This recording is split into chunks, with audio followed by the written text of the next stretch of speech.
On s'est toujours interrogé sur l'utilité des députés nommés dans le Parlement Shintok. On s'est souvent demandé s'ils savent le rôle pour lequel ils sont élus, nommés pour siéger. Quand on accepte de porter le titre de député, cela signifie que l'on s'engage à défendre les intérêts de tous les citoyens. Cela confère donc une responsabilité. Est-ce le cas au Togo? Se demandait un responsable politique. D'abord, sur la question, est-ce le cas au Togo, il faut dire que le 228 est un pays entièrement à part où on fait tout de travers. Il n'est pas étonnant que les députés ne sachent pas pourquoi ils sont à l'Assemblée nationale unir. Seulement pour jouir du confort d'être député et des avantages qui vont avec.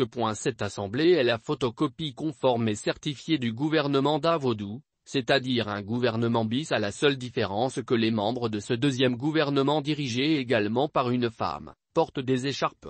La preuve, tout ce que l'équipe d'Avodou dit ou fait et qui ne va dans l'intérêt des populations, est systématiquement approuvé par les membres de l'équipe de Dayava qui font exploser chaque fois l'applaudimètre. Toutes les actions, les décisions que prend Davodou, l'équipe de Dayava crie hurrah et se confond en louanges et félicitations.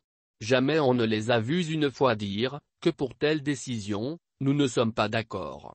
Les deux équipes regardent et jouent dans la même direction et marquent dans le même but alors qu'elles sont censées jouer l'une contre l'autre, comme on le voit souvent ailleurs.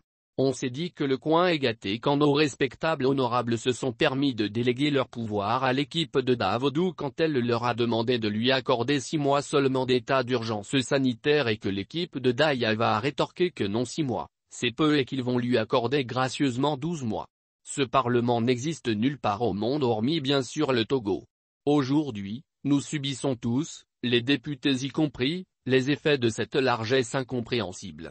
Ce qui est bizarre, c'est un député buveur de lait qui fait une sortie pour reconnaître qu'ils ne font pas le travail pour lequel ils perçoivent des indemnités chaque mois avec les énormissimes avantages. Finalement, à y réfléchir de près, c'est nous les députés qui manquons d'initiative pour le contrôle de l'action gouvernementale, avoue le député nommé. Mais si c'est nous qui l'avons dit, on allait crier partout que les gens n'aiment pas les gens dans ce pays.